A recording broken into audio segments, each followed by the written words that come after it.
Assalamualaikum warahmatullahi wabarakatuh. Selamat pagi, salam sejahtera untuk kita semua. Alhamdulillah kita masih diberi kesehatan untuk bertemu di perkuliahan yang kedua. Tapi nanti kalau masih ada waktu, saya akan padatkan pertemuan. Ya, sepakat ya? Tapi pertemuannya tetap nanti absensinya saya arahkan isinya apa. Karena kita hanya 1 minggu, jadi saya pengen kalian jauh lebih berkonsentrasi pada tugas diskusi fokus. Baik, saya akan share screen.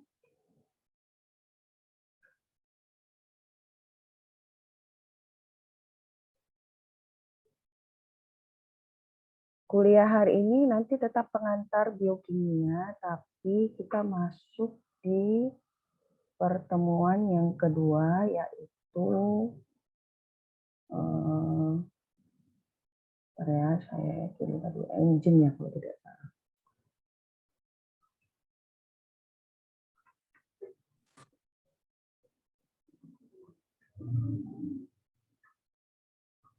Pertemuan kedua asam amino dan protein. Asam amino dan protein nanti kalau masuk bisa masuk engine, kita masuk engine. Asam amino dan protein.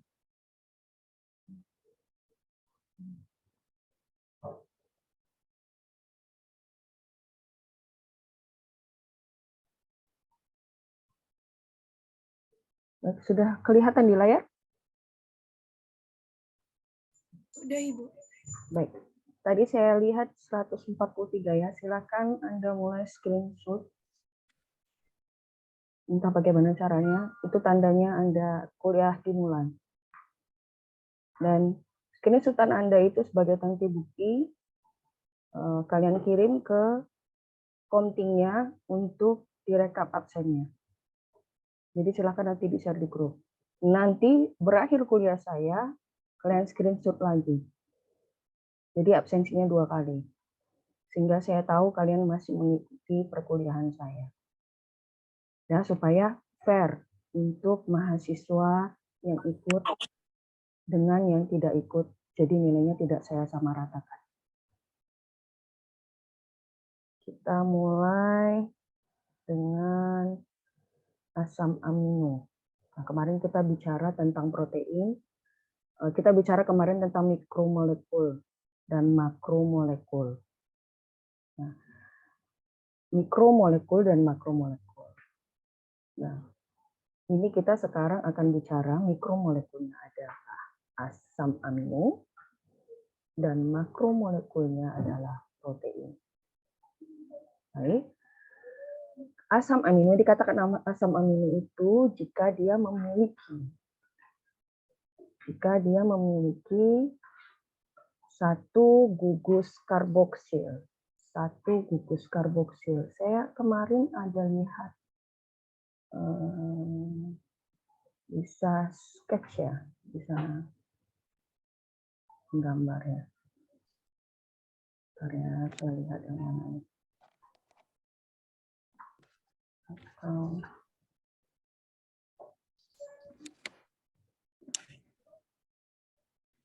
ini gimana ya, saya lihat kemarin ada program sketch.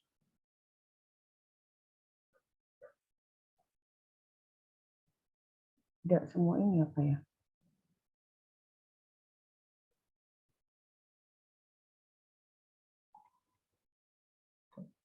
Screen.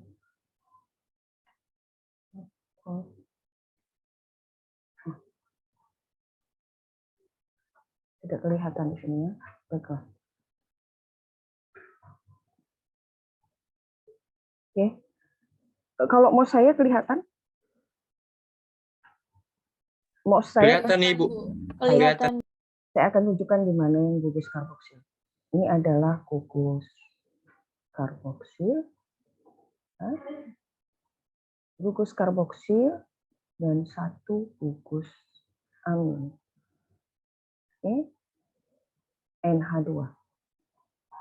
Gugus karboksilnya COOH dan satu gugus amin NH2. Gugus karboksilnya bersifat asam dan gugus aminnya bersifat basa. Nah, inilah yang akan mempengaruhi sifat dari asam amino.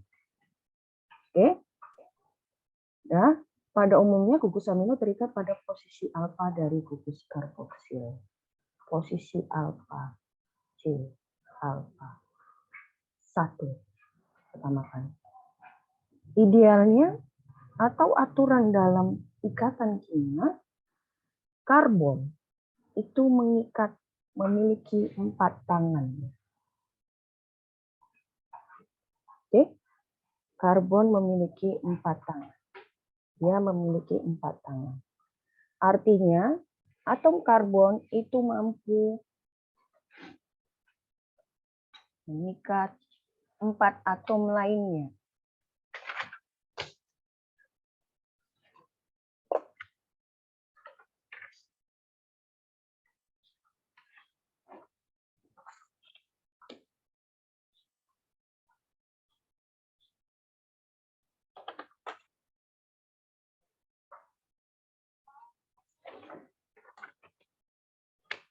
Kelihatan? Kelihatan di layar? Kelihatan, Bu. Kelihatan, Bu.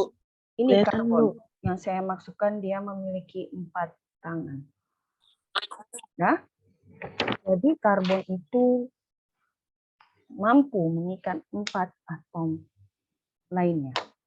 Jadi kita lihat di sini. Ini atom pertama. Ya, dia biasanya akan turun menjadi CH ke bawah. Tapi karena dia idealnya dia kawannya karbon memang CH, jadi biasanya langsung dinaikkan saja. CH.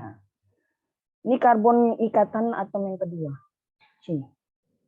Ke N yang ketiga, R alkil yang keempat. R alkil itu bisa dia CH3, bisa dia CH2. Atau CH3, CH2, CH2, CH2. Tergantung dengan siapa dia nanti berikatan. Oke, saya pelan-pelan ya, karena ini berkaitan dengan ikatan. Jadi supaya kalian bisa memahami. Nah. Ada yang bisa tadi ini saya geser, ada yang bisa membantu saya tadi asam amino itu apa tadi? Saya, Bu. Baik. Siapa? Mohon izin, Bu, perkenalkan. Nama saya Dimas Aulia Darmadi. Saya dari kelas 2D. Ya. Saya dari jurusan D3 Farmasi. Yang saya dapat dari penjelasan Ibu tadi tentang asam amino adalah dikatakan dia asam amino jika dia memiliki satu gugus karboksil. Gugus karboksil bersifat asam dan gugus amino bersifat basa. Karbon itu memiliki 4 tangan, artinya atom karbon mampu mengikat 4 atom lainnya. Nah, Makasih. sampai asam amino itu terdiri atas gugus karboksil dan gugus amin. Sudah, sampai situ aja ya. Kalau saya menerangkan ikatannya, karena saya tadi mau menerangkan C alfa. Ya, jadi saya ulangi. Jadi asam amino itu terdiri atas gugus karboksil dan gugus amin. Gugus amin yang bersifat basa, gugus karboksilnya bersifat asam. Sampai situ ya. Nah, ini ada strukturnya terletak nih diberi awalan. Ada dextro, ada levo. Ada dextro, ada levo. Nah, ini nanti kalian baca saja. Saya akan menerangkan dextro itu apa, levo itu apa. Dextro itu adalah letaknya sebelah kanan, levo dia di sebelah kiri. Dan biasanya apa sih Bu dalam obat pengaruhnya ke kamu, gitu kan? Nah, biasanya ini akan mempengaruhi senyawa pembawa. Kan ada kan kalau di obat itu kan, dia pembawanya apa dan dia bagaimana efektivitasnya. Dextro dan levo. Oke, terus erat kaitannya di mana sih Bu? Kenapa kita harus memperhatikan asam amino? Apa sih hubungannya? Nah, nanti nanti erat kaitannya dengan kelainan pada metabolisme yang berhubungan dengan metabolisme asam amino atau enzimatis. Sudah? Jadi saking kompleksnya reaksi tubuh, reaksi biokimia di dalam tubuh itu bekerjanya akan secara sampai level enzimatis. Dan nanti obat kalian yang kalian pelajari, kalian memang tidak akan mensintosa obat, kalian hanya memberi resep saja. Tapi setidaknya kalian harus tahu bagaimana sih kinerja dari obat itu, efektivitas dari obat tersebut. Apa sih istilahnya itu? Rasionalitas atau apalah. Nah, itu kalau orang Bu Nurul sama orang Bu Nadro itu yang ngomong seperti itu dari sisi farmakologi. Saya nggak kompeten ke situ. Oke? Jadi kalau kalian mempelajari ini, orang-orang yang mensintesa obat itu mereka akan memberitahu, mereka akan mencari dari sisi mana sih tingkat reaksi metabolisme enzimatisnya bisa kita akali atau bisa diperbaiki atau bisa diobati. Nah itu kalau dari sisi kuratifnya.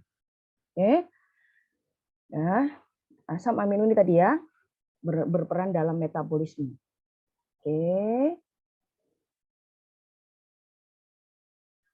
Asam amino itu biasanya ada 20 asam amino yang dikenal dan biasanya kita sering kenal dengan singkatan huruf. Serin dengan ser, glisin dengan gli, nah, seperti itu. Nah, asam amino itu ada lain lagi itu tadi selain dia gugus asam, gugus basa. Ini sama asam aminonya adalah biomolekul yang sangat kompleks sekali.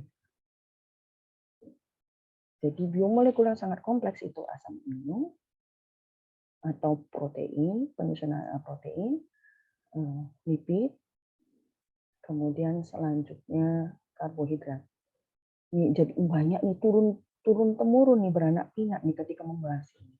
Tapi kalian cukup at glance saja. At glance itu artinya mengenal secara sekilas. Ya, asam amino itu ada rantai sampingnya, nah, R tadi, dan digolongkan dengan ada yang R nonpolar, ada yang R polar, ada yang R polar bermuatan. R ini tadi yang saya sebut sebagai alkil.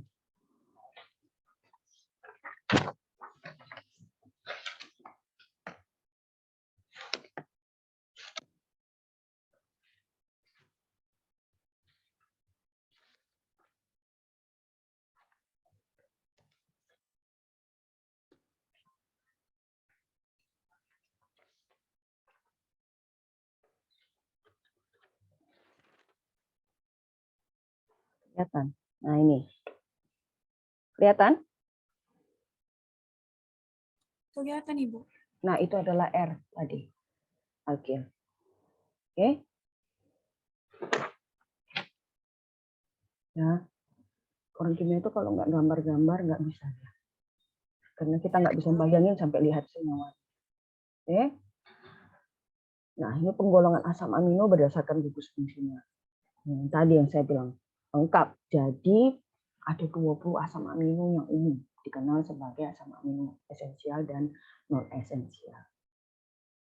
Jadi ada semi esensial lagi. Itu untuk yang lanjutan.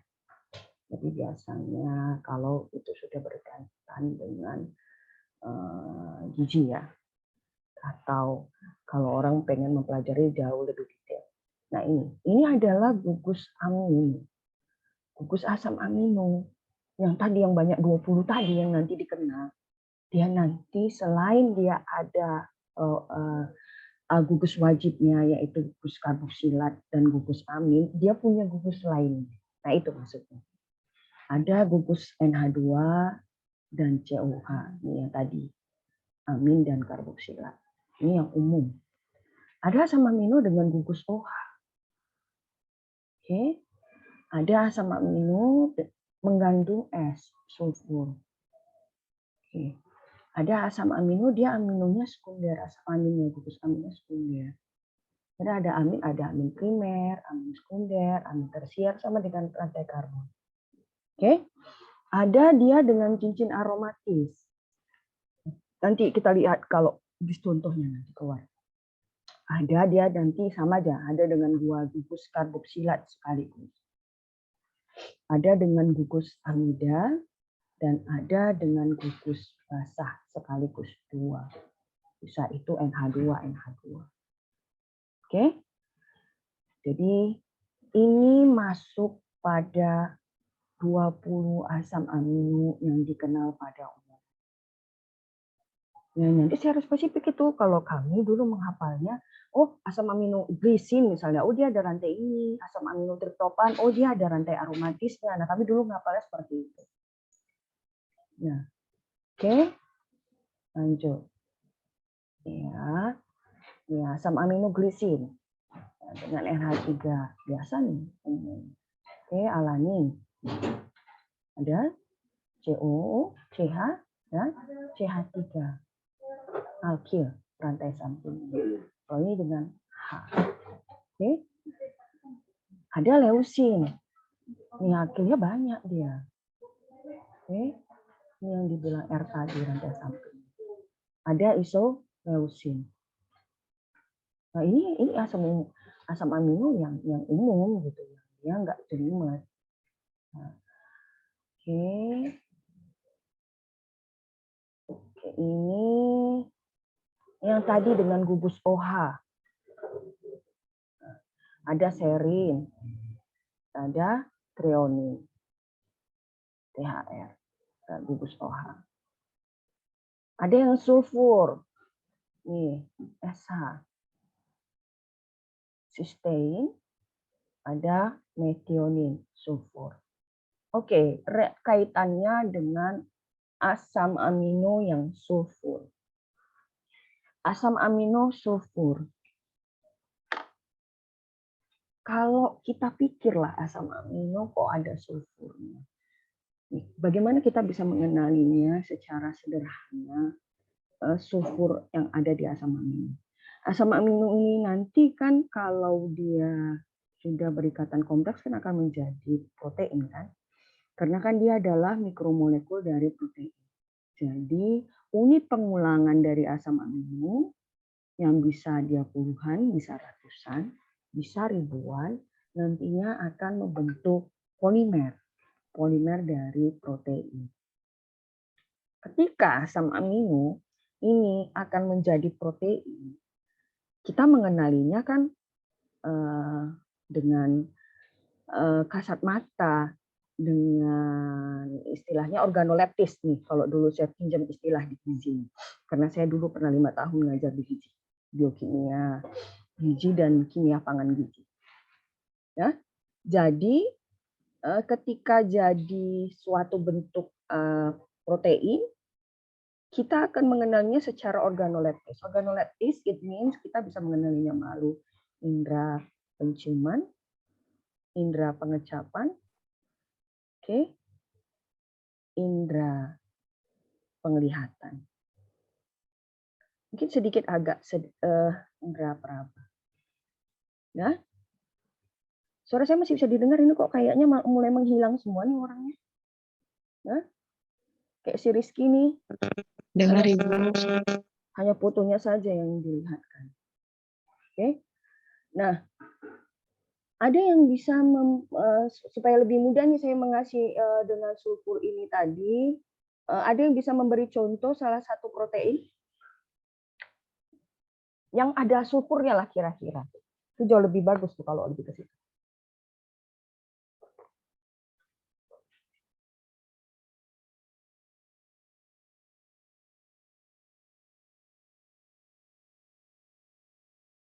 Anda bisa menyontohkan salah satu contoh protein yang ada sulfurnya? Yang saya tahu karena ini dan itu, Bu, ada sulfurnya. Saya kasih nilai langsung.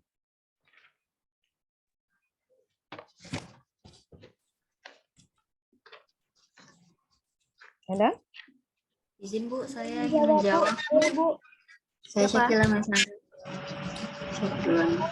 Siapa dulu nih? Siapa dulu nih? Sakila dulu atau Yohan?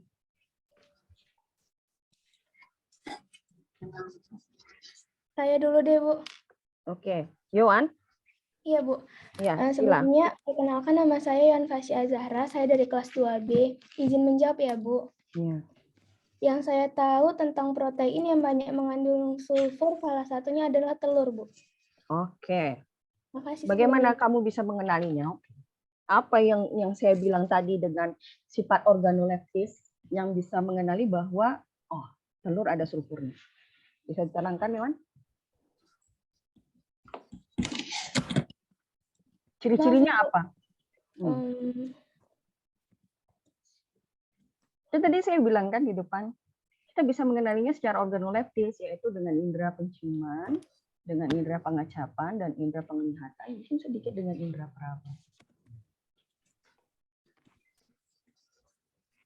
Saya kurang tahu, Ibu, tapi saya pernah belajar tentang biologi kimia waktu SMA. Saya pernah belajar materi ini dan yang saya ingat adalah contohnya telur, Ibu.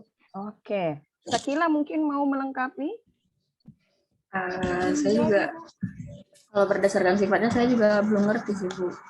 Oke, belum ngerti. Yang lain? Izin, Ada Bu, melengkapi? saya, Bu. Oke, duluan Enia. Kita bisa mengenalinya dari ini, Bu, dari indera penciuman, karena telur memiliki bau yang cukup ciri khas yang seperti berbau belerang. Terima kasih. Oke. Sudah? Sudah, Bu. Sudah. Ya, itu. Perfecto. Saya kasih nilai 90 karena dia melengkapi. Ya. Saya pengen kalian belajarnya seperti itu. Gitu. Itu adalah cara belajar sistematis. Ketika kita membuat justifikasi atau kita menilai sesuatu, ada dasar penilaian dari penilaian tersebut. Nah, itu kenapa nanti ketika kita menilai apapun, baik itu dia menilai manusia terutama, kemudian menilai suatu pekerjaan, menilai suatu materi, menilai suatu lingkungan sosial, kita tidak mudah menjustifikasi atau mengambil suatu penilaian tanpa ada dasar yang jelas. Oke, itu tadi kenapa saya bawa kalian ke situ. Bukan untuk menjadi jelimet, tidak. Karena kalian kebetulan masuk ke ilmu sains. Rumpun, farmasi itu adalah rumpun ilmu sains. Rumpun ilmu pengetahuan yang masuk di dalam sains. Cuma dia aplikatif kesehatan. Nah, jadi kalau saya mau bilang sih secara bahasa saya, farmasi itu adalah kimianya obat. Nah, itu bahasa saya. Oke. Jadi benar yang dikatakan Enia bahwa ikatan sistein, ikatan metionin, itu bisa dikenali pada salah satu protein. Kalau kita lihat apa aromanya ada sulfur pada telur nih secara garis besar karena dia aromanya khas banget telur itu kan. Malah ada orang beberapa yang nggak begitu menyukai aromanya sehingga dia nggak mau makan telur kalau ada kuning telurnya kan gitu ya kan. Nah, padahal yang telurnya yang mana ini? Yang proteinnya yang mana? Yang putih telurnya, yang kuning telurnya itu adalah suatu hal yang lain lagi. Nah, itu satu. Terus selain itu rambut. Nah, rambut itu kan ada juga protein. Ya taunya dari mana gitu? Ketika seseorang diambil sampelnya dalam pemeriksaan kan sering tuh di TV ngambil sampel DNA rambut. Ya kan? Kemarin kan udah diterangkan itu sama salah satu temannya kalau DNA salah satu identik membawa identik genetik karena dia mengandung suatu asam amino dan asam nukleat. Ya kan? Nah, asam nukleat itu adalah faktor genetiknya, tapi pembawa rantainya adalah asam amino. Nah, rambut ketika kalian bakar itu akan ada bau belerang. Kalau nggak saya ya, bakarlah rambut. Tapi jangan langsung dibakar rambutnya ya. Karena kan gampang sekali dia terbakar. Gitu. Bisa habis nanti. Ya, kalau mau ambil satu apa berapa helai, kemudian Anda bakar, kemudian Anda hirup aromanya. Ya, dan ada dikasih tahu Pak Lavin kan, di kimia dasar dulu bagaimana cara menghirup aroma dari suatu reaksi kimia. Oke. Ini dengan gugus amin sekunder, siklis, rantai siklis. Ya, siklis. Cincin, tapi nggak aromatis. Dia hanya segi 5, 1, 2, 3, 4, 5. Oke, prolin. Nah, ini biasanya ada di mana? Di susu. Gitu. Jadi banyak orang banyak produk-produk kesehatan yang dikonsumsi itu terpengaruh dari produk-produk dari mengambil satu ikon-ikon atau fortifikasi istilahnya dalam gizi, menambahkan, mengayakan secara sengaja dengan senyawa-senyawa tertentu. Itu istilah fortifikasi. Mana tahu nanti kalian bekerja di Nutrifood, bekerja di apa kan? Biasanya orang farmasi juga diperhitungkan. Ada namanya anak farma, analis farmasi. Biasanya kerjanya di makanan dan obat gitu. Jarang di obat, lebih ke makanan, analisa makanan. Makanya orang-orang farmasi banyak yang dikerjanya di POM. Kan itu kan? Balai POM di samping saya ini. Mana tahu nanti someday kalian bekerja di situ. Dan nanti kalau saya masih di sini, kita bisa saling bertetangga dan kalian bisa mendatangi saya dulu mahasiswa itu saya sangat bangga sekali kalau seperti itu. Nah, itu mereka mengambil produk-produk, mereka mengambil ikon-ikon atau memperkaya bahan makanannya dengan mengambil atau menambahkan secara sengaja, istilahnya fortifikasi dengan prolin, alanin, selausin itu yang sering diiklan-iklankan itu adalah asam amino. Mereka bermain di situ, gitu loh. Jadi banyak sekali isolat-isolat. Nah, isolat-isolat yang diambil dari asam amino. Karena asam amino itu paling gampang dia mengambil isolatnya atau dipisahkan. Hanya dia tinggal mengutak-atik dengan apa sih pembawanya dalam kondisi seperti apa. Oke, ini asam amino dengan cincin aromatis yang saya sebut tadi triptofan. Ini adalah cincin aromatis. Udah masuk organik kan? Di organik ini kita bicara cincin aromatis. Benzen. Ini kalau tahu ininya. Ini CH ini. CH. Ya. Itu aromatis yaitu tirosin, fenilalanin, dan triptofan. Ini ada yang dia langsung 2 gugus COH-nya. Glutamat. Aspartat. Nah, di antara ini mana yang biasa kalian konsumsi sehari-hari? Coba diingat-ingat. Antara 2 gugus COH. Dari asam L-glutamat dengan L-aspartat. Mana yang paling sering dikonsumsi sehari-hari? Raise up your hand. Saya kasih nilainya. Izin, Bu. Ada yang lain? Saya kasih kesempatan karena yang mau dapat nilai kan nggak hanya Enia nih. Oke, saya tunggu dulu Enia ya. Saya, Bu. Oke, Izin, Sakila. Saya kira. Raise hand ya, biar biasanya kan kalau raise hand kan langsung dapat itu urutannya. Jadi nanti saya yang menentukan mana yang boleh jawab biar adil. Sakila tadi belum dapatnya. Oke, silakan Sakila. Saya Syakila Misara dari kelas 2B ingin menjawab contoh yang sering kita konsumsi itu saya ya Bu, glutamat. Dia itu monosodium glutamat, yaitu penyedap rasa seperti Royco, Sasa gitu. Ditambahkan pada makanan agar rasanya lebih enak. Atau dia terkenal dengan apa istilahnya? MSG. Kan ada dia bahan tambahan yang sengaja dimasukkan ke dalam pangan, itu termasuk kategori pemanis buatan, pewarna, penyedap rasa, itu termasuk apa itu? Termasuk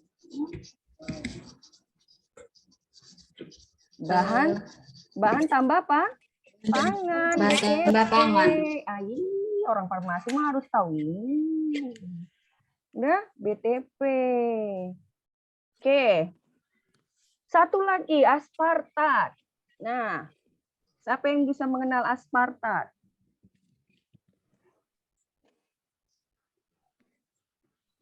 Izin Bu, saya dari kelas 2C. Hmm. Perkenalkan nama saya Janata Putri Kristina. Asam aspartat itu Bu, pemanis buatan. Contohnya kayak seperti di minuman gitu Bu. Oke.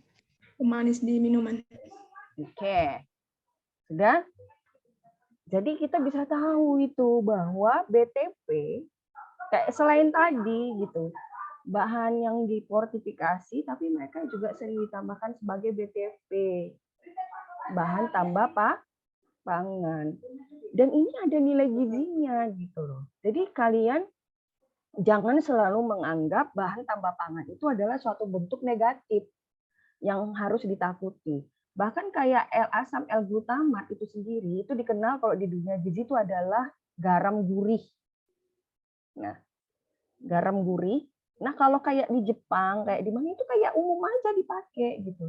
Makanya kan Ajinomoto. Itu kan asalnya dari Jepang ya kan? Kan mereka yang mengenalkan itu. Ajinomoto gitu kan. Itu adalah perusahaan paling besar dulu di Jepang yang pertama-tama kali itu zaman saya kecil-kecil itu. Monosodium glutamat itu kita kenalnya Ajinomoto. Nah, sekarang orang menakut-nakuti makan Ajinomoto karena gini, karena gitu gitu.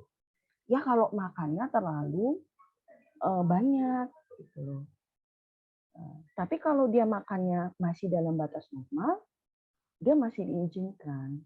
Hanya mungkin untuk beberapa orang dia nggak begitu mentoleransi untuk tambahan pangan seperti ini, seperti glutamat, seperti aspartat, itu bisa mengakibatkan kayak sedikit reaksi alergi, kayak ada dahak yang berlebihan, atau kayak tenggorokan yang jadi kering, gitu kan? Pernah ngerasain gitu nggak? Kalau saya adalah salah satu orang yang seperti itu. Saya mengenali kalau makanan itu terlalu banyak micinnya, itu saya biasanya agak sedikit berdahak di kerongkongan. Ya enggak sih, ada yang seperti saya enggak? Nah, kalau dia ada aspartatnya, biasanya agak kering tenggorokannya kalau sesudah minum sesuatu. Nah, udah agak kering. Itu yang sering menjadi kontrol untuk orang POM atau orang-orang yang bekerja di bidang pengawasan makanan. Mereka pengen ngontrol ini, apakah ini dalam batas wajar atau tidak. Tapi kalau masih dalam batas wajar, itu malah salah satu masuk punya nilai gizi. Meskipun sekian lah kalorinya atau nilai gizinya sekian. Oke. Nah, ini adalah asam amino dengan gugus amida. Ya, ini adalah asam amino dengan gugus amida. Ya. Oke. Aspargin dan glutamin. Mungkin ini jarang sih ya. Asparagin, glutamin. Tapi saya rasa kayaknya saya pernah dengar ini di obat. Asparagin, glutamin. Oke, ini adalah 2 gugus basal, lisin, arginin, histidin.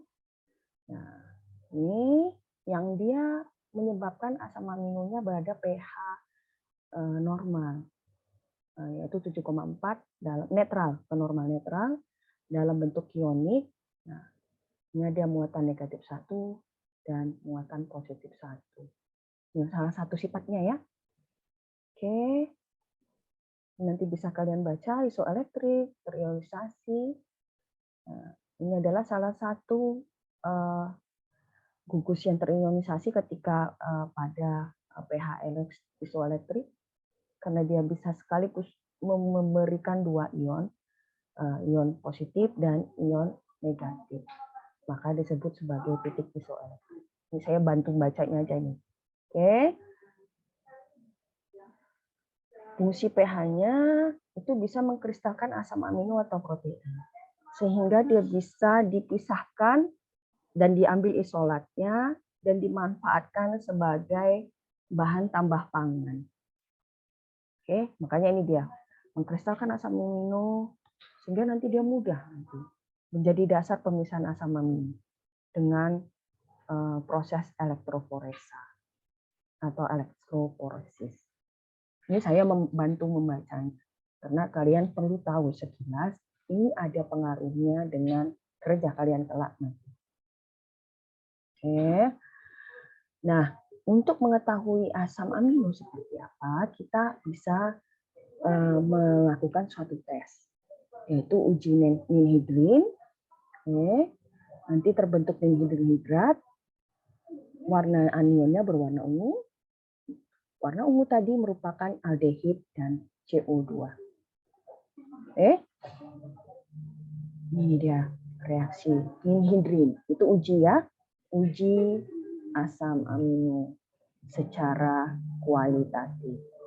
Jadi kita melakukan pengujian tes, ada tidak asam amino di dalam suatu bahan, ada tidak asam amino di dalam suatu sediaan, kita bisa melakukan ujinya secara kualitatif maupun kuantitatif.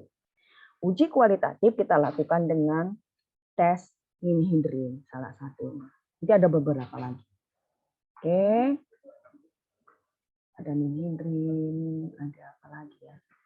Ini ada nggak saya apa nih? Saya ngambil yang dari TLN.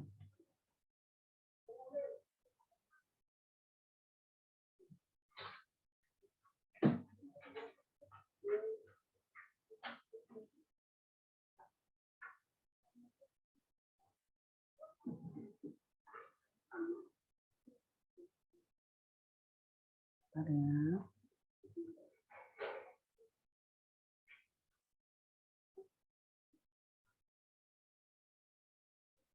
Oke.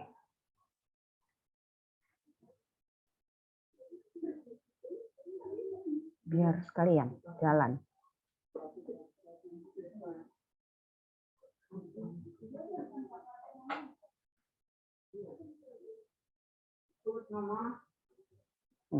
Ini dia.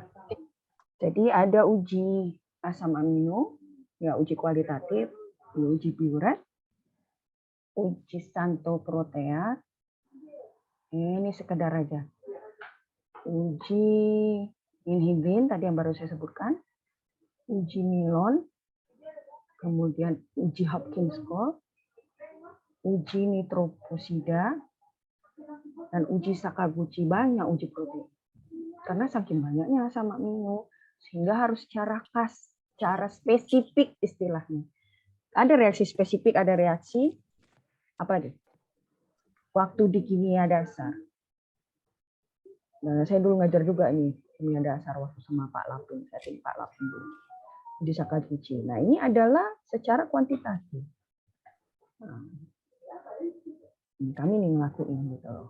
Jadi makanya saya membuat sifat protein, uji protein harus banyak karena kami kan memang khusus menganalisa isolasi protein dalam jaringan, uji protein dalam serum dan urin, dan penentuan aktivitas alfa amilase dalam darah. Ini kalau sudah sediaannya darah. Oke.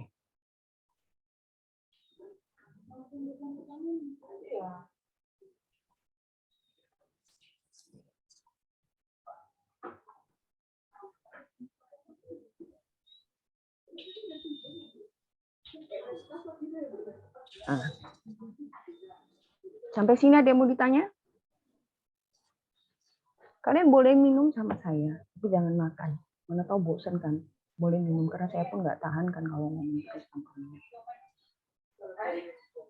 Ada yang mau ditanya nih sambil saya nunggu?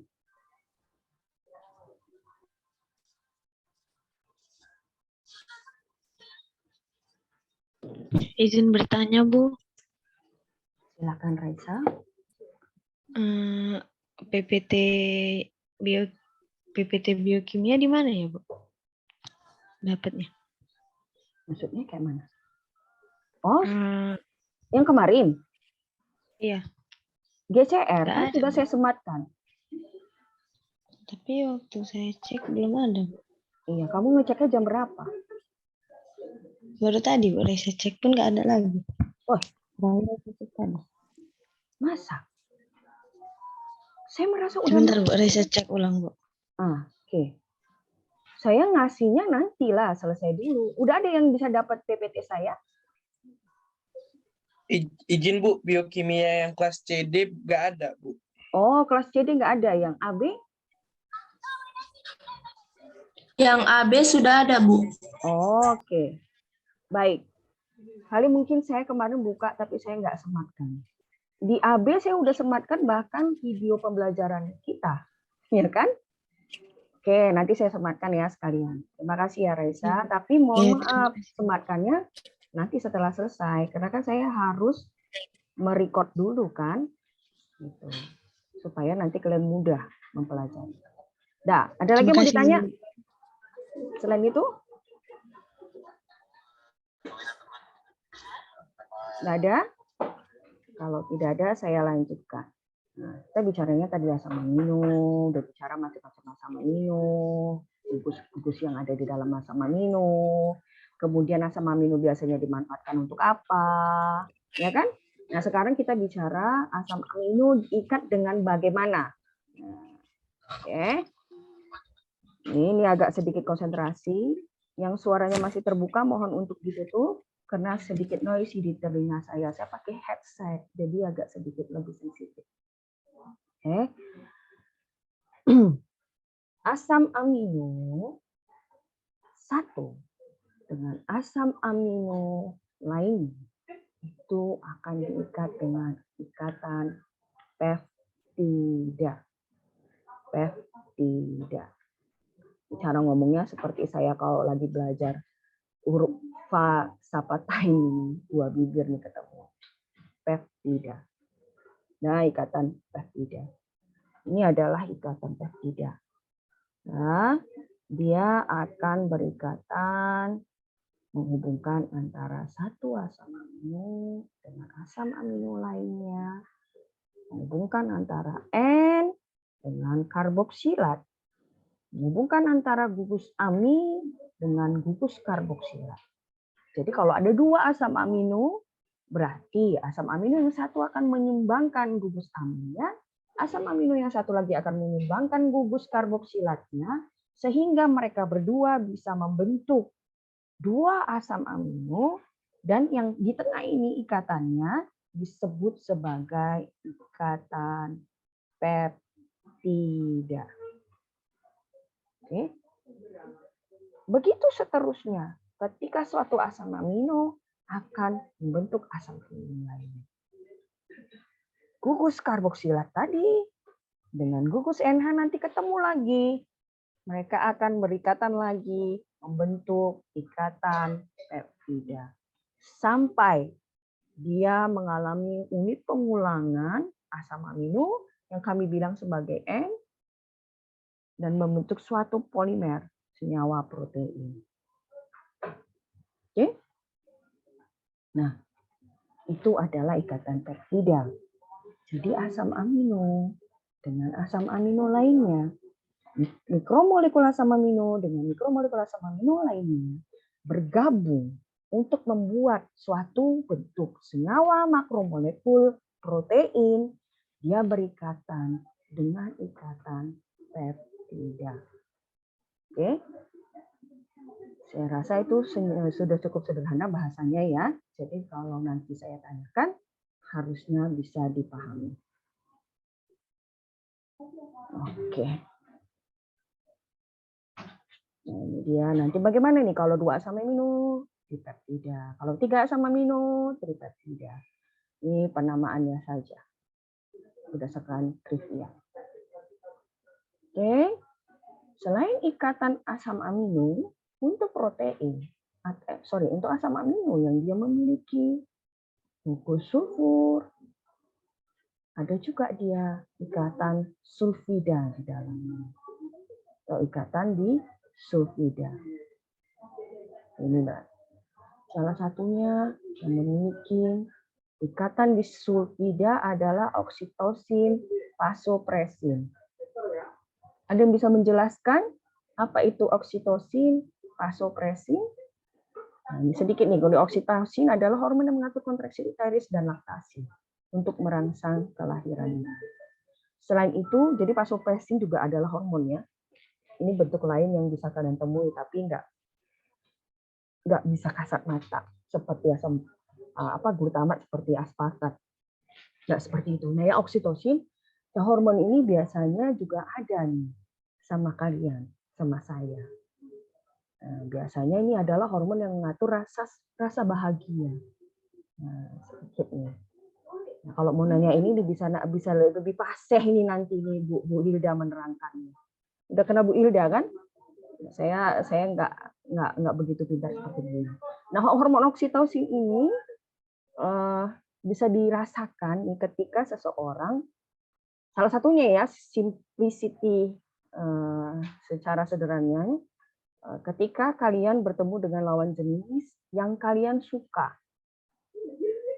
atau kalian admire. Gitu. Pernah nggak punya perasaan seperti itu?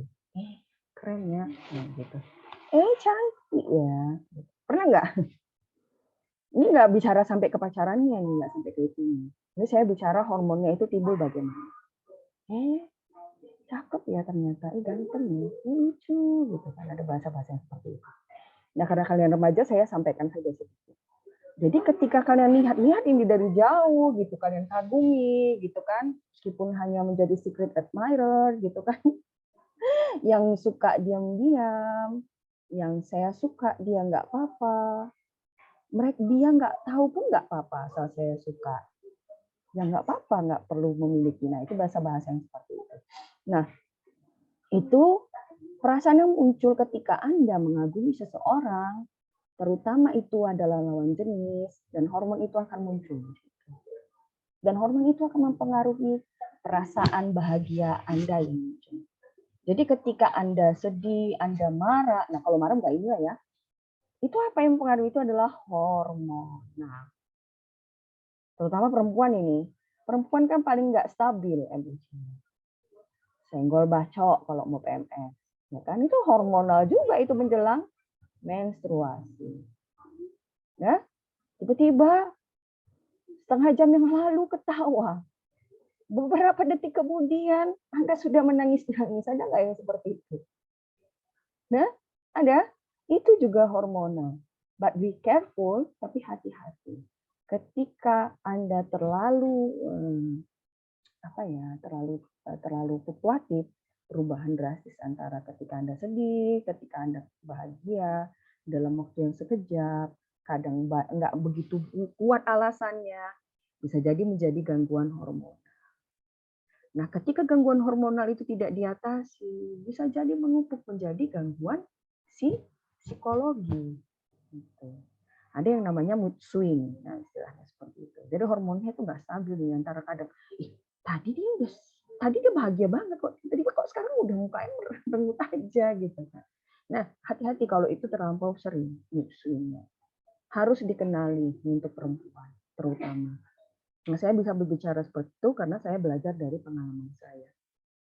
Yang paling easy adalah untuk mengenali diri sendiri.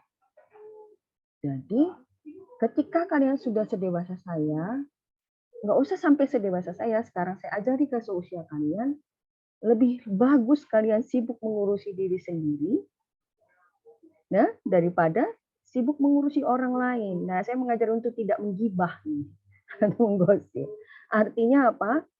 Dengan sudah saya hantarkan seperti ini, kalau kalian sudah mengenali diri kalian, kan kalian bisa mengendalikan nih, dalam posisi kayak ini saya nggak suka nih, saya bakal marah nih.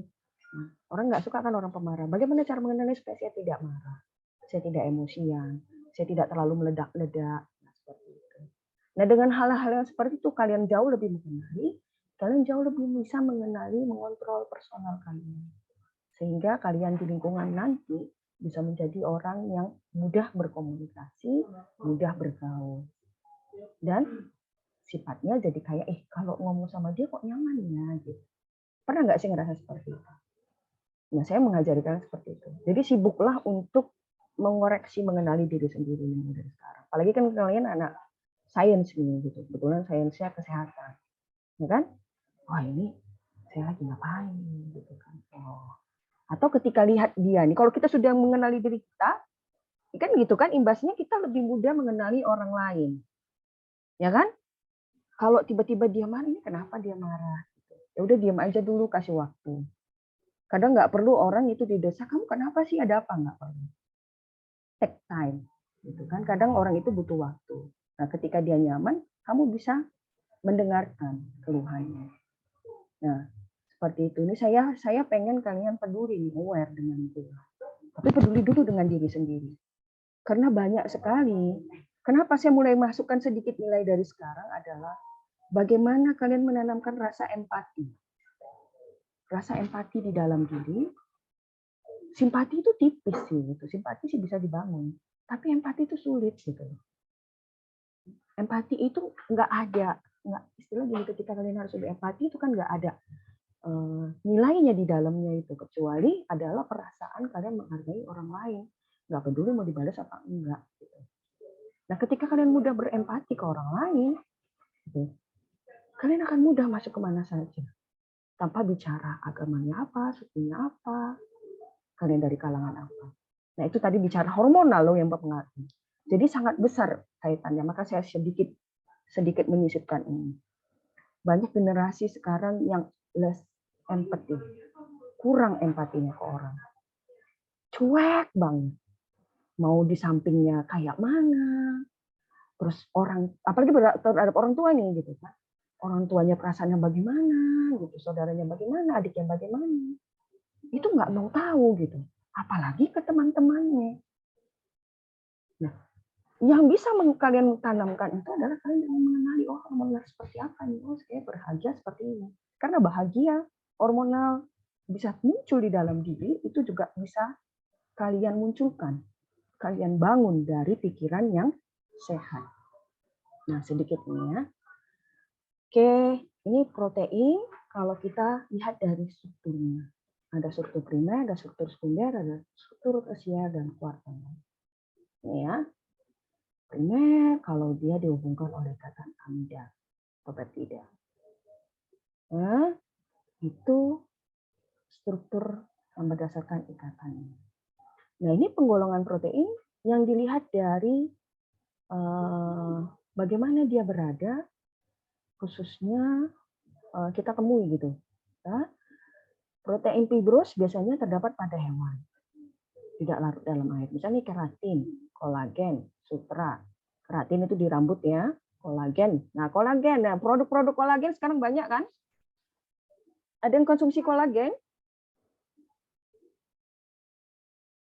Bisa disebutkan, saya ini orang farmasi harusnya tahu nih produk-produk kolagen. Karena saya sering dapat informasi kolagen-kolagen itu dari dosen-dosen kalian. Gitu. Ada yang bisa menyebutkan salah satu produk kolagen atau ada yang konsumsi? Bagaimana efeknya? Oh, banyak itu dijual. Menjawab, Bu. Boleh, silahkan. Untuk yang kolagen itu contohnya yang sarang burung ya, Bu. Sarang burung walet. Saya baru dengar. Yang langsung kolagen dia. Langsung pakai kolagen namanya di dalam. Ada yang lain? Jawab, Bu. Iya. Silakan. Noera, Bu. Noera kolagen. Noera kolagen. Dia konsumsinya langsung diminum kan? Iya, Bu. Nah, terus apa lagi? Izin menjawab, Ibu. Kosmetik, Bu, iya. Menggunakan kolagen. Itu yang kalau dapat membuat kulit menjadi lebih cerah, ya Bu. Enggak, dia rejuvenate. Istilahnya rejuvenate itu artinya kayak awet muda. Dia menggantikan sel-sel yang rusak. Nah, seperti itu. Nah, kolagen juga seperti itu tuh. Sekarang tuh mereka mengambil produk kolagen meskipun saya nggak yakin kolagennya sekian persen dari yang dijual. Karena kolagen ini sebenarnya mahal dan isolasinya agak ini gitu. Jadi kalau mau lihat produk kolagen, dia ada paling hanya sekian persen isolat. Lebih banyak kayak glutathione. Nah, produk yang dia dikawinkan dengan glutathione. Nah, yang kolagen ini misalnya kayak mungkin ya kayak biot, ya kan? Nah, itu agak sedikit mahal.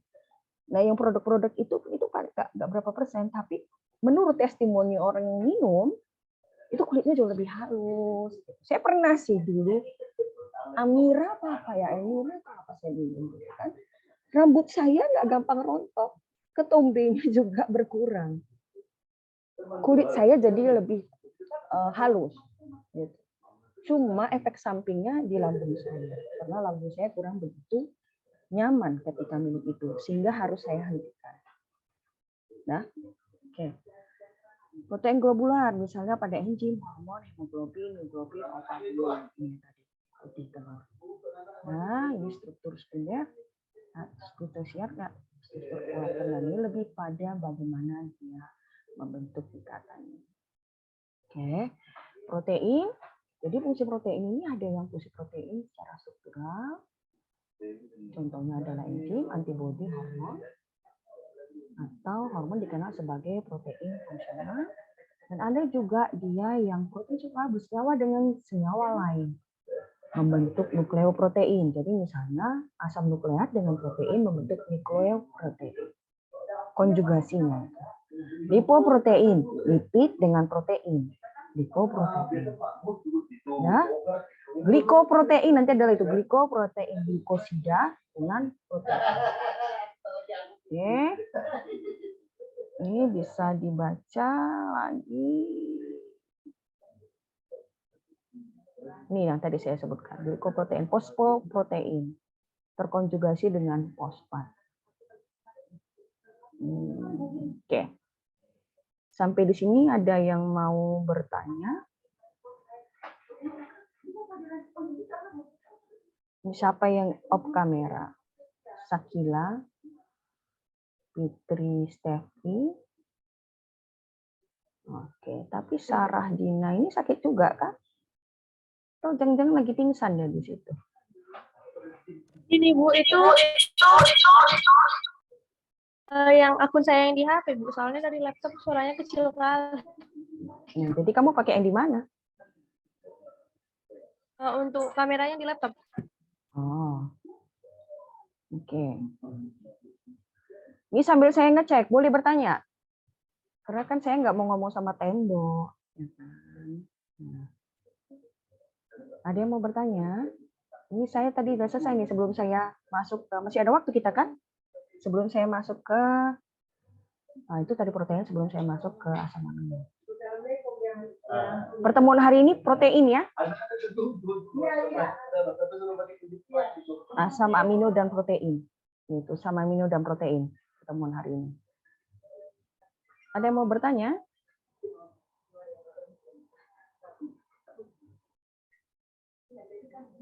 Nggak ada, bisa kita lanjutkan ke yang lain? Kalau tidak ada, saya akan lanjutkan ke yang lain. Ya? Oke ya. Saya lanjutkan ke enzim.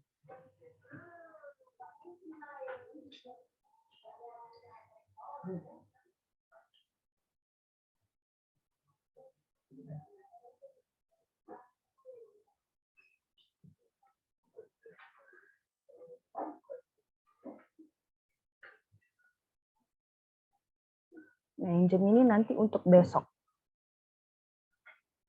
Tapi saya manfaatkan waktu saja. Nah, saya sendiri nggak yakin waktu saya bisa banyak. Saya masih kuliah hari ini sampai berapa? Instrumen dasar. Saya juga ada. Wah, yang harus saya lihat adalah jadwal. Sorry. Kadang-kadang tidak sinkron.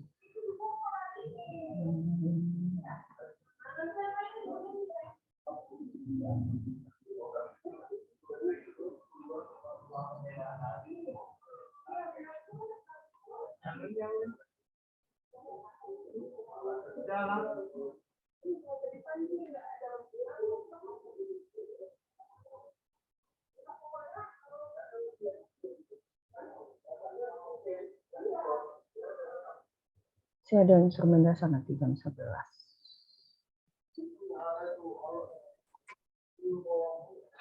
Oke. Mungkin kalian, saya bisa istirahat sebentar. Saya mau ke belakang.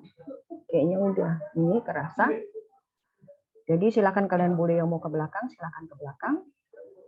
Mau minum dulu, silahkan boleh minum dulu. Nanti saya masuk beberapa menit kemudian.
Oke, saya sudah kembali.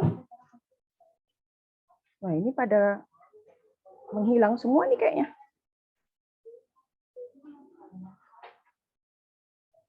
Pada di mana ini menghilang semua kah?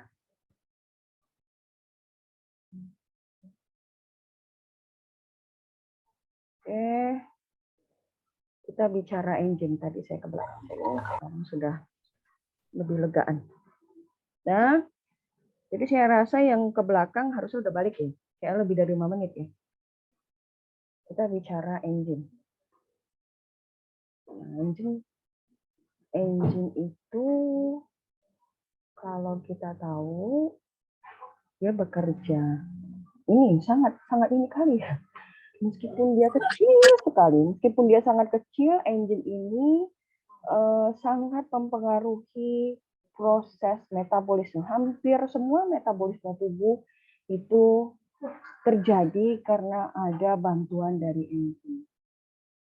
Nah, kalau di dalam tabung reaksi, ini kalau in vitro, enzimnya. Kalau di luar dari ex vivo, nah kalau di luar dari di tabung reaksi kimia, kita perlu yang namanya katalis. Katalisnya itu biasanya bisa bentuk asam sulfat, asam-asam kuat, atau katalisnya dalam bentuk mineral seperti platina, logam, yang biasanya itu yang logam PT ya. Dan harganya mahal banget karena platina pun dalam bentuk hiasan, kemudian untuk bahan dasar pembuatan pesawat itu mahal banget gitu. Itu kenapa pesawat harganya harus sampai sekian miliar karena ada bahan penyusunnya terbuat dari platina. Nah, enzim ini kalau di dalam reaksi tubuh, dalam metabolisme, enzim ini berfungsi sebagai katalis atau kita kenal sebagai biokatalisator. Nah, dia mengatur kecepatan kimia. Oke, dan nanti ada yang namanya turnover reaksi. Artinya dia bisa muncul lagi, diperoleh lagi di akhir reaksi. Jadi saya mau ini, kalau dulu kalian mungkin pernah dengar bahwa yang namanya katalis itu adalah zat yang mempercepat laju reaksi tanpa ikut bereaksi. Ya kan? Nah, katalis itu zat mempercepat reaksi dan dia harus ikut bereaksi. Tapi di akhir reaksi dia bisa diperoleh kembali. Nah, itulah yang disebut sebagai turnover reaksi. Dan berapa kali dia tingkat keperolehan reaksinya itu tadi, itulah yang akan mempengaruhi kinerja dari katalis tersebut. Dan itu prinsipnya sama. Itu adalah dasar dari katalis, baik katalis dia biokatalis maupun dia dalam bentuk katalis logam ataupun asam-asam kuat. Oke, itu bicara katalis. Saya mau dudukan dulu karena selama ini mungkin yang didengar itu katalis itu adalah suatu zat yang bisa mempercepat laju reaksi tanpa berikutan bereaksi. Itu salah besar. Oke. Nah, struktur enzim itu dia meskipun dia protein tunggal dan senyawa non proteinnya hanya dapat dihasilkan melalui. Jadi protein tunggal, tapi untuk berdiri enzim itu dia punya struktur lain. Oke, enzim itu terdiri atas apoenzim yang di tengah. Kemudian sisi allosterik yang biasanya dia berikatan dengan kofaktor. Nah, kalau dia kalah kofaktornya, dia akan diisi dengan inhibitor. Baik dia inhibitor non kompetitif. Kita lihat ininya ya. Kalau dia bagus reaksinya atau kondisi reaksinya, maka dia akan mengikat kofaktor atau aktivator. Dan kalau dia dalam kondisi yang tidak baik, biasanya akan ada yang namanya inhibitor non kompetitif.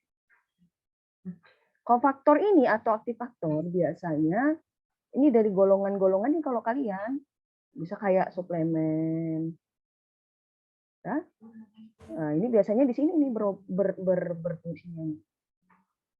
Jadi suplemen itu dia tidak memberi efek obat, tapi dia bisa memberi efek melengkapi, kan gitu kan? Jadi kalau seseorang itu misalnya kekurangan vitamin atau dia dalam masa pengobatan, atau dia dalam kondisi kelelahan, atau dia kekurangan Fe atau zinc, dalam kondisi-kondisi tertentu suplemen ini diperlukan dan suplemen bekerjanya itu sebagai kofaktor atau aktivator. Ini sisi farmasinya ya, saya masukkannya. Oke. Di sisi lain, selain sisi allosterik, enzim juga memiliki sisi aktif. Nah, ketika enzim dalam kondisi yang normal, dalam kondisi yang ideal, sisi aktif ini akan berikatan dengan substrat. Ketika berikatan dengan substrat, maka akan terbentuk produk. Dan inilah metabolisme Anda atau metabolisme di dalam tubuh makhluk hidup maupun tubuh manusia bisa berkembang dengan baik. Misalnya enzim apa nih? Oh, kita makan glukosa nih. Ya. Tapi dia mengandung aminum kayak tepung-tepungan.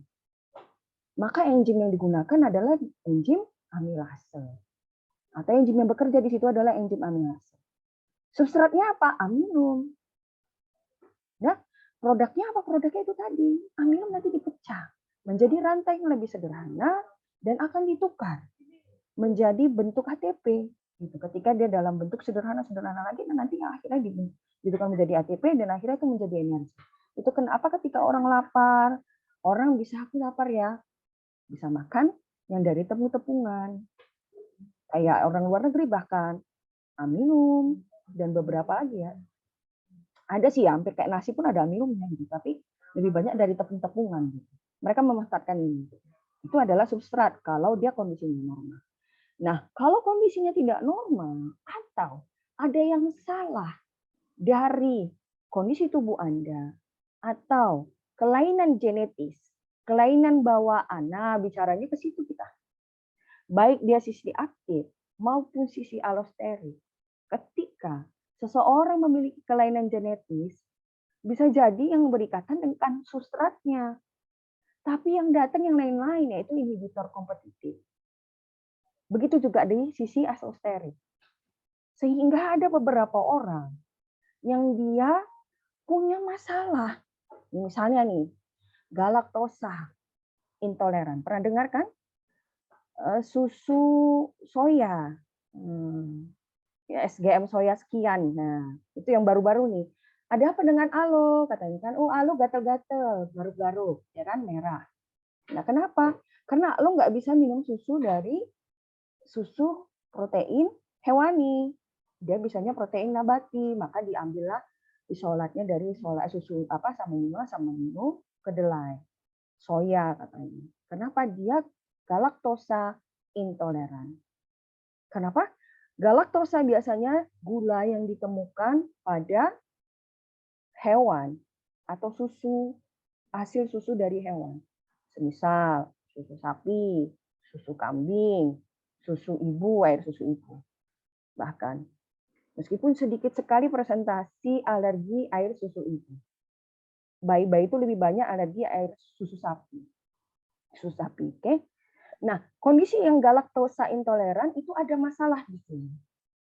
Di sisi aktif. Ketika galaktosa yang tadi substratnya, galaktosa ini kan galaktosa yang susah dari susu, kan dia gula susu. Harusnya bisa diambil galaktosanya, kemudian nanti membentuk produknya. Misalnya kalau galaktosa itu maltosa glukosa kalau tidak salah. Nah, dia tidak bisa memanfaatkan itu. Sehingga tidak bisa dipecah dan akhirnya tidak bisa menjadi energi. Tapi untuk beberapa bayi atau beberapa anak, dia justru malah menjadi alergi, jadi sakit perut, muntah-muntah, mual-mual. Nah, sisi aktifnya ini dimanfaatkan dengan bentuk lain oleh inhibitor kompetitor. Sehingga tidak terbentuk produk, tapi malah menjadikan side effect. Seseorang itu malah tidak bisa mengkonsumsi galaktosa. Itu salah satunya ya, lebih sederhana kalau kita bicaranya ke contoh supaya bisa langsung aplikatif nih daripada bayang-bayangin ini apa sisi aktif sisi allosterik. Oke. Sisi apoenzim itu yang tadi ya udah saya terangkan ya, tengah ya. Oke. Nah, macam-macam kofaktor enzim. Contohnya ini tadi vitamin. Oke. Kemudian kalau dia senyawa anorganik, dia mineral. Oke, jadi kofaktor tadi yang saya bilang, yang biasa dimanfaatkan sebagai suplemen, dia bisa dalam bentuk koenzim atau dalam gugus prostetik. Kalau dalam bentuk koenzim, dia adalah bentuk vitamin. Kalau dia pada gugus prostetik, itu dia mineral-mineral yang biasanya digunakan sebagai suplemen. Oke? Ini di sini kalian ini saya ngambil langsung ke aplikasi farmasi. Jadi ketika kita bicara seseorang itu harus tidak sih diberikan vitamin, harus tidak dia diberi mineral, karena ada pengaruhnya pada tubuh seseorang itu ketika enzimnya harus bekerja, dia butuh kofaktor. Misalnya dalam proses pembentukan darah kan butuh Fe kan gitu kan. Nah, sel-sel darah merah bisa terbentuk, hemoglobin bisa terbentuk karena ada Fe. Fe itu di tengah itu salah satu. Ya. Kalau dia kurang dari asupan sehari-harinya, misalnya kurang dari makanan sayurnya atau kurang dari daging, kurang dari protein-protein sehari-harinya Fe-nya. Karena Fe itu pun ada yang dari nabati, ada hewani Fe-nya. Nah, maka seseorang kan yang terutama perempuan ini sering sekali mengalami defisiensi Fe. Oke, ketika seseorang itu mengalami defisiensi Fe, apa yang harus disarankan? Nih, pada kondisi-kondisi tertentu seperti wanita yang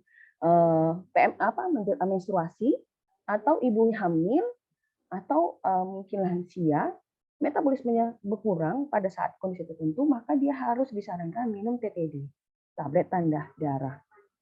Tablet tambah darah. TTD tadi itu adalah itu sekarang sampai sekarang itu masuk dalam program pemerintah. Gitu loh. Oke. Dan kalau nanti kalian bekerja di puskesmas, bekerja di suatu rumah sakit, kalian akan sering nih tahu nih soal ini. Oke. Jadi waktu kalian meresepkan atau begini, kalian bisa tahu nih ini sakit ini karena masalah ini. Jadi saya masuknya ke situ. Oke. Kalau lebih ke ininya, saya masuk langsung ya. Nah, enzim itu memiliki sifat-sifat tertentu. Oke. Terlibat dalam jalannya reaksi, namun jumlahnya tidak berubah. Nah, kenapa? Karena dia bisa diambil di aksi reaksi. Enzim hanya disintesis oleh dan di dalam sel. Artinya in vitro ya, jadi di dalam sel. Kalau kalian ambil organ misalnya ini, di mana nih yang bagian glukosa ini, yang produksi glukosa atau berkaitan dengan hormon insulin misalnya. Nah, ada enzim nanti bekerja di situ kan, karena setelah apa segala macam gitu kan, atau hati gitu. Bagian hati ini apa aja enzimnya di situ, gitu kan? Kita tarik keluar, nggak bisa gitu. Makanya orang ketika meninggal, reaksi enzimatisnya juga berhenti. Kalaupun mau dia, atau dalam kondisi tertentu, dikondisikan misalnya harus menjalani pencakaukan jantung, pencakaukan hati, gitu. Itu kondisinya harus dibuat selnya sesuai mungkin supaya bisa meniru dari kondisi tubuh manusia. Oke? Enzim disintesis dalam sel jika mempunyai gen untuk enzim tertentu. Misalnya, dia hanya bisa disintesis kalau misalnya ada bahan atau gen dari atau yang bisa mengurangi. Jadi gini, itu kenapa kalau bermasalah di enzim erat kaitannya dengan masalah genetis. Jadi kalau seseorang ada nih ya yang berpengaruh yang memiliki masalah di produksi enzim alfa amilase, kemudian enzim apa lagi nih? Saya pernah penilalanin atau apa gitu. Nah, penilalase gitu kan. Nah, dia nggak ada gen di situ gitu. Karena mungkin bawaan dari orang tuanya atau dari salah satu ayahnya atau ibunya atau mungkin keturunan yang dari kakeknya atau neneknya gitu. Dan entah dari keturunan ayah atau keturunan ibu, dia nggak akan bisa membentuk gen enzim tersebut, nggak bisa mensintesis. Sehingga seseorang harus meminum enzim itu, isolat enzim itu. Ya, saya ada masalah ini dengan headset saya yang sebelah kanan, suka copot-copot dia bantalannya. Oke. Enzim mempercepat laju reaksi itu sampai 10⁻⁷ sampai 10⁻13, lebih cepat dari non-enzim. Ya. Cepat kali kan? Itu 10⁻3 aja udah 1000-an. Konon sampai 10⁻13. Oke. Enzim bekerja dengan menurunkan energi aktivasi dan hanya mengatalisa reaksi tertentu. Makanya enzim bekerja sangat spesifik. Enzim dibutuhkan dalam jumlah yang sedikit, mikroliter, nah segitu. Tapi nggak sama, malah lebih kayak lebih tingkat sel sih enzim. Oke, dapat dihambat dengan zat tertentu, yang tadi inhibitor. Oke, dapat bekerja dengan reaksi bolak-balik atau reversible, karena nanti di akhir reaksi dia bisa diambil lagi. Oke.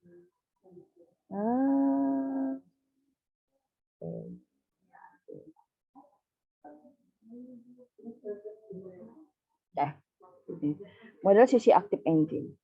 Nah, ketika enzim ketemu dengan substrat, maka akan terbentuk enzim substrat. Ini ya, tadi reaksi reversibel ya. Nah, enzim substrat.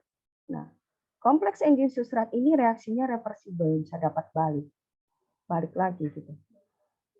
Ya, jadi kalau nggak stabil ya bisa nggak terbentuk enzim dan produk di akhir. Tapi kalau dia bagus, dia bisa enzim substrat tadi kompleksnya bisa terbentuk produk di akhir. Nah, untuk mempelajarinya kita bisa mempelajari dua, log and key dan induced speed. Kalau log and key, enzim dengan substrat, substratnya adalah gembok, dan enzimnya adalah kunci. Sehingga membentuk gembok dan kunci yang disebut sebagai enzim dan substrat. Kenapa sih spesifik? Coba bayangin, ada tidak gembok yang punya kunci lain dari kunci bawaannya bisa masuk meskipun gerigi-geriginya mirip. Pernah nggak? Meskipun dia sama bentuk ininya, bentuk gemboknya atau bentuk handle kuncinya atau bentuk kuncinya sekaligus. Pernah nggak sama gitu? Kecuali dia diduplikasi ya. Gitu. Jadi kunci dan enzim ini menerangkan betapa spesifiknya kerja enzim. Bahwa hanya kunci tertentulah yang bisa masuk di gembok tertentu. Yang setelan gemboknya, lubangnya seperti setelan kuncinya. Precisely, exactly. Secara tepat gitu. Makanya sangat spesifik. Oke. Nah, kalau induced speed, dia lebih kayak sedikit dipaksa gitu.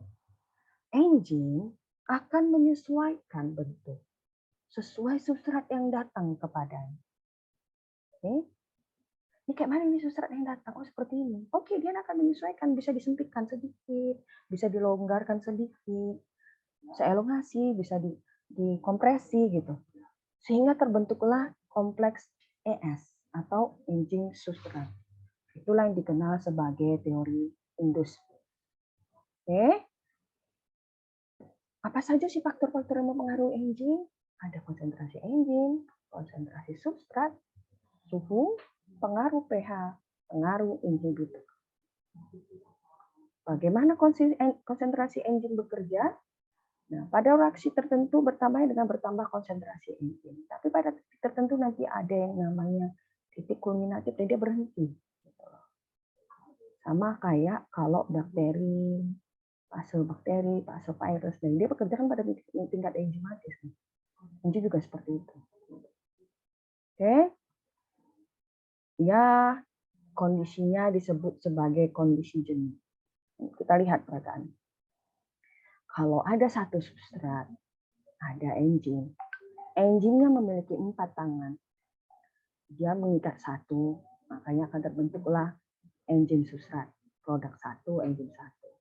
Kalau dia 3, tiga-tiganya terikat, ya, maka dia akan bentuk 3.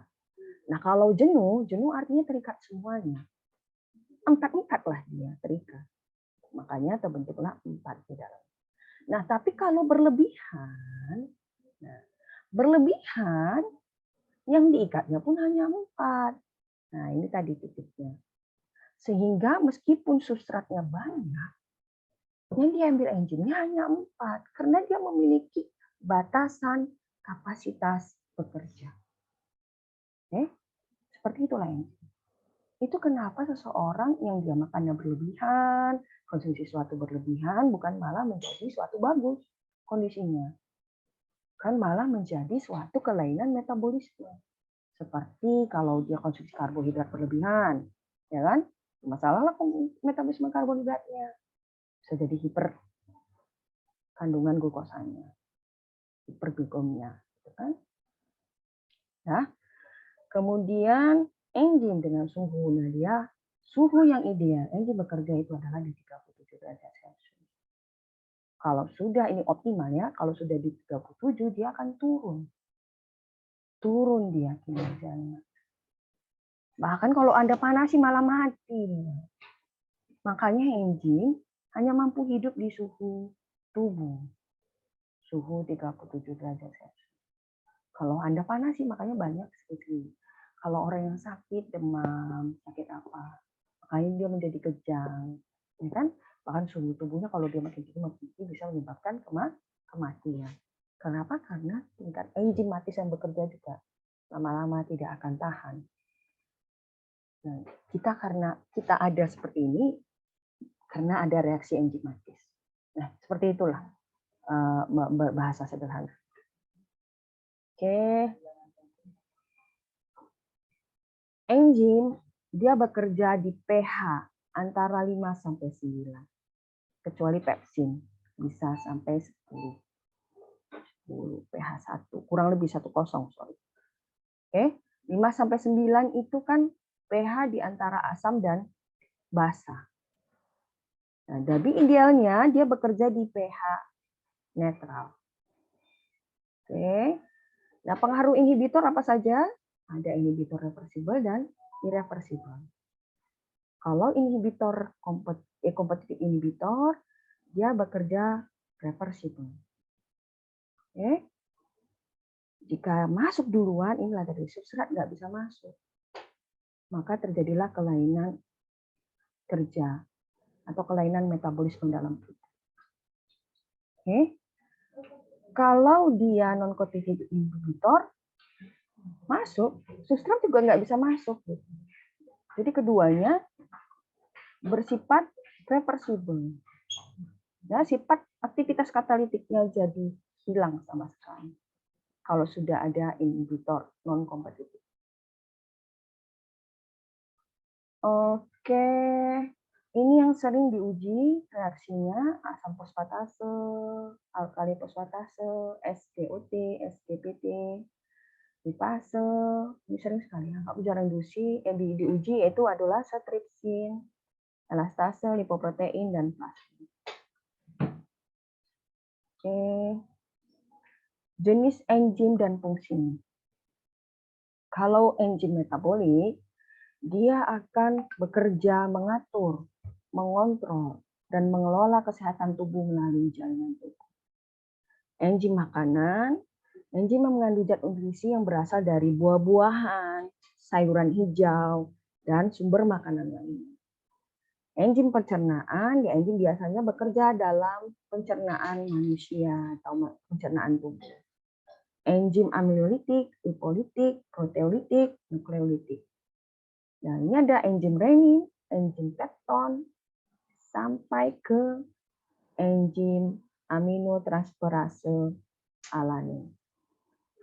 Bahkan untuk lensa mata sendiri itu ada enzimnya. Bayangin. Oke. Kalau bermasalah dengan enzim pada mata Anda, maka akan ada masalah yang timbul seperti mata keruh, rabun ayam, rabun senja, rabun jauh, rabun dekat. Orang seperti saya ini berarti ada masalah reaksi enzimatis di lensa matanya. Karena saya punya masalah rabun jauh dan rabun dekat sekaligus. Oke, ini salah satu contohnya. Jadi kalian kok mau lihat contohnya seperti itu. Nah, ada enzim isosim, kemudian lisozim, nah tengok bayangin. Enzim yang ada kulitnya, nah ini tadi kolagen, ya, enzim saliva pada air liur. Oke, saya pikir sekian kuliah dari saya untuk enzim, protein dan enzim. Jadi protein, enzim, asam amino, Itu ada kaitannya. Jadi enzim adalah protein paling sederhana. Dan enzim bekerja di dalam tubuh. Ketika seorang kekurangan atau bermasalah dengan enzimnya, bahkan tidak bisa memproduksi enzim, maka metabolisme di dalam tubuhnya juga akan bermasalah. Nah, sebelum saya akhiri, ada yang mau bertanya?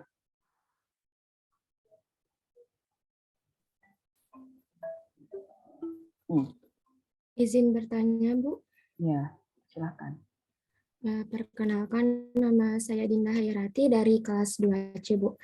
Tadi kan Ibu sebutkan kalau tubuh kita itu kekurangan enzim, maka akan mengganggu proses metabolisme di dalam tubuh. Nah, itu biasanya, Bu, reaksi atau gejala seperti apa yang bakalan dikeluarkan oleh tubuh kita, gitu, Bu? Nah, tadi kan udah saya terangin tuh salah satunya kan. Galaktosa intoleran, dia berpengaruh pada galaktase, nggak bisa pada enzimatisnya nggak ada, enzimnya itu nggak ada sama sekali, bisa jadi nggak ada atau kurang jumlahnya, sehingga kalau seseorang mengkonsumsi galaktosa dia nggak bisa dicerna, sehingga orang tersebut bisa jadi alergi, gatal-gatal, bisa jadi dia mual, bisa jadi dia sakit perut. Itu yang sederhana. Tapi ada yang efeknya lebih panjang. Bahkan ada yang fatal death gitu, yang dia bisa menyebabkan kematian. Nah, jadi nanti ini tugas kalian di sini, silahkan cari. Ini adalah tugas pertama yang akan kalian presentasikan di hari Jumat. Dan ini sudah hari Selasa. Dan tugas pertamanya adalah silahkan dicari penyakit yang diakibatkan dengan enzimatis, kelainan enzimatis. Nah, sehingga nanti bisa kalian ini. Saya tadi udah kasih contoh salah satu. Lebih banyak nanti. Setiap kelas beda-beda. Dan nanti kompromikan melalui countingnya. Saya udah dapat ini, kalian jangan ngambil ya, woi. Untuk kelas A udah dapat ini nih, ngetek. Jadi 4 kelas, 4 tugas. Penyakit yang ditimbulkan oleh kelainan enzimatis. Oke Dinda, bisa di ini ya. Nanti sambil belajar gitu di waktu kita presentasi. Oke, ada lagi yang lain? Itu hari Jumat ya. Tugasnya. Kan sampai hari apa? Selasa ya? Ya kan? Selasa. Tidak lagi, saya tidak apa-apa.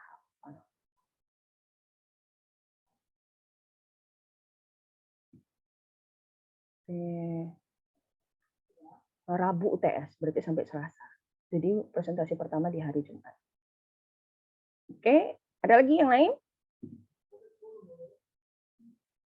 Nggak ada? Pas?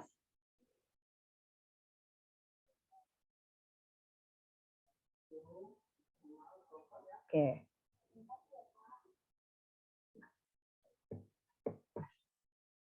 Oke, kalau tidak ada, saya tutup perkuliahan hari ini. Terima kasih sudah mengikuti perkuliahan saya. Mohon maaf lahir batin jika ada salah perkataan atau salah penyampaian. Silahkan di screenshot di akhir, oke? Dan nanti kirim screenshotnya sama countingnya. Jadi kita nggak kayak kemarin, karena percuma aja. Saya pun sampai belum screenshot. Ada yang SS saya waktu ngajar buka slide, boleh itu bantu saya. Atau saya sebentar deh, saya buka slide-nya ya sebentar.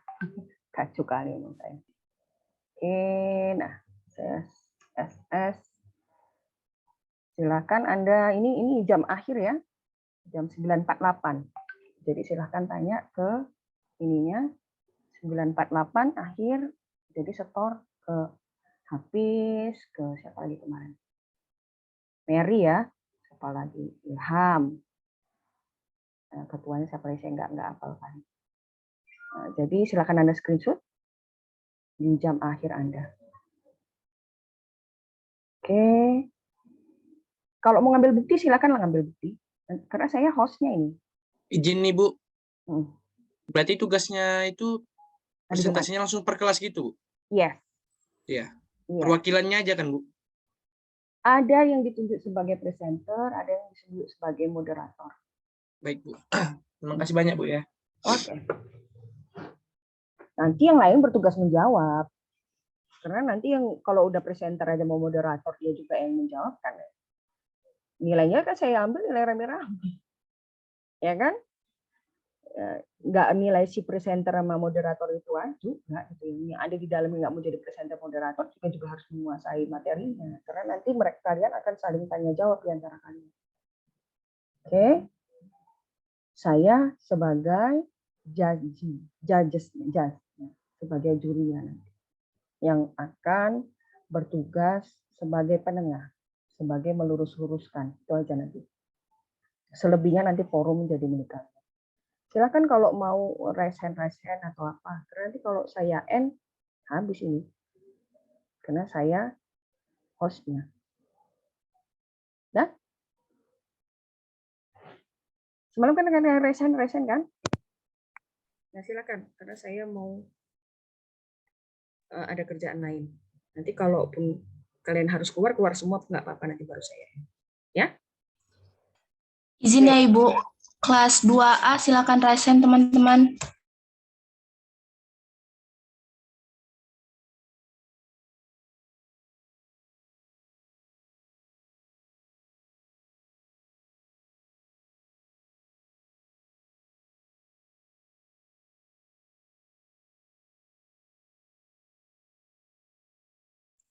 Kelas 2A boleh lower hand ya.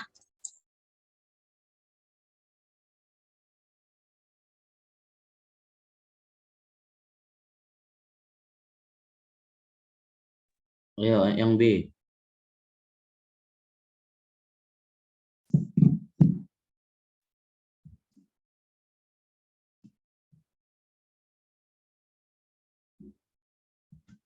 Udah, yang B udah. Yuk, yang C.